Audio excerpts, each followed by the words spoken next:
Good afternoon. This is Jeff with Sewer Tech Northwest. We're at 3405 Northeast 56th Avenue here in Portland. Located in the basement at the left side foundation wall. That's as you face the front door from the street. We're going to check the overall condition and serviceability. Sanitary sewer line. We have no water running right now. Water is off to the house, so somewhat limited. I do have a little bit of water with me. It's just a few gallons. Anyway, just dropped in, zeroed out there, and off we go. Dropping into cast iron right out of the gate. So that joint there has shifted, it's separated. It's a combination of a separation and an offset.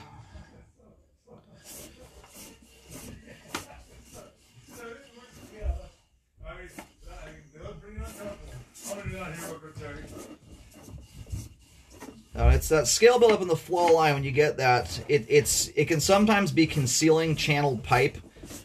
When a pipe sits for a while, that dries out, and it can cause that scale to start cracking and busting loose. So you've got a very consistent pile of it in the flow line.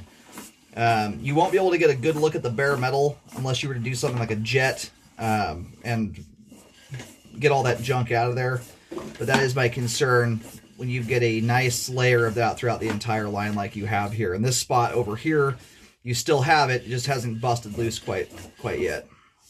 So we are picking up a tie-in here at 36 feet. The direction that's coming in, though, is as you face the house from the street, it's coming in from this house side. That would be more indicative of a storm system tie-in there.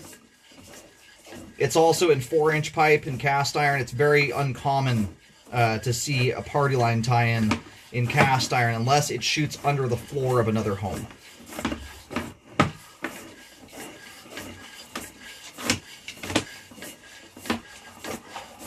This is very unique that this is cast iron still. Again, unless we're shooting underneath another house.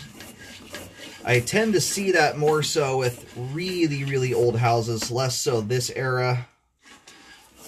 I'm talking like early 1900s. That, however, right there may very well be some kind of party connection. Now we're into clay pipe.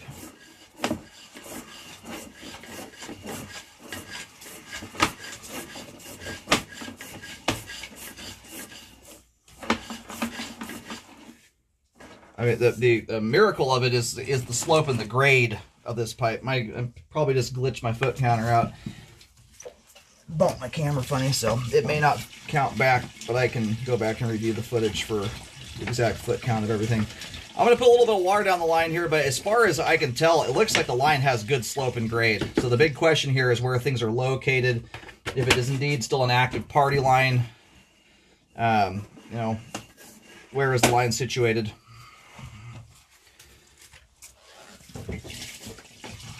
And we got a couple gallons of water coming down the line here.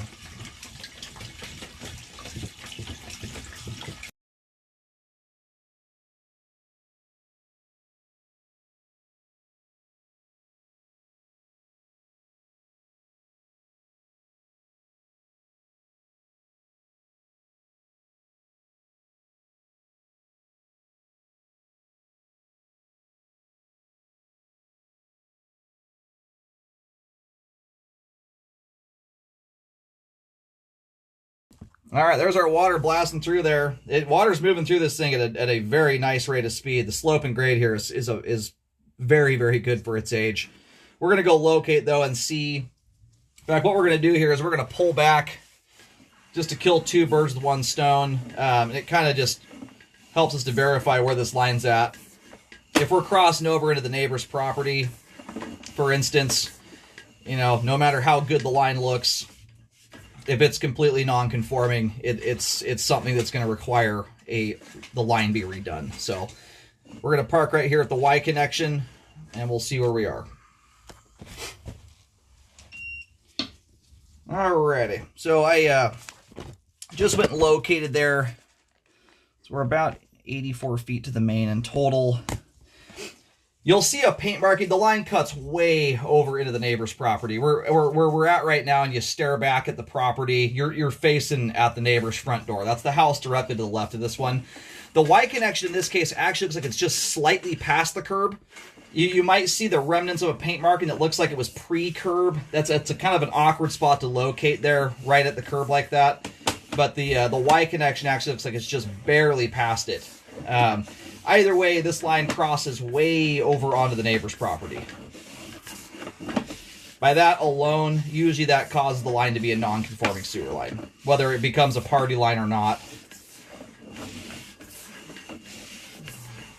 So I'm going to pull back in here closer into the house, do a couple more locates. The main locate that is important, if you're going to try and retain any of the cast iron, would be to, you know, at least start where that joint is bad, where you've got an offset separation. And I'm also going to mark this in the event you've got to deal with the storm system. All right, so this is also on the neighbor's property here, and if I recall off the top of my head, this is about 36 feet out or something like that. And we have taken a photo of that. I don't know if the neighbors are okay with us putting paint down, but there's a tree that lines up pretty nicely with the neighbor's front right corner of the house. We're sitting very near that tree, but between the tree and the front of their house. 7 foot 5 inches deep there.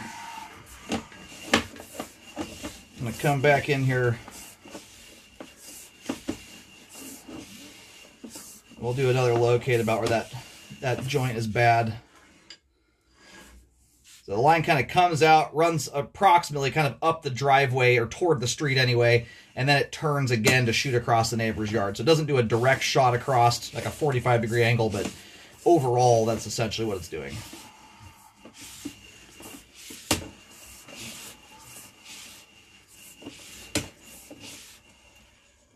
All right, I'm going to locate here. I'm going to push just past this spot.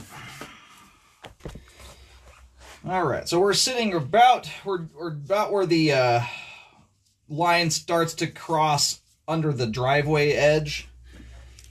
On the left side of the house, pretty darn close to the rear left corner. About 5 foot 7 inches deep there. So you'll see my white paint marking leading back towards the house.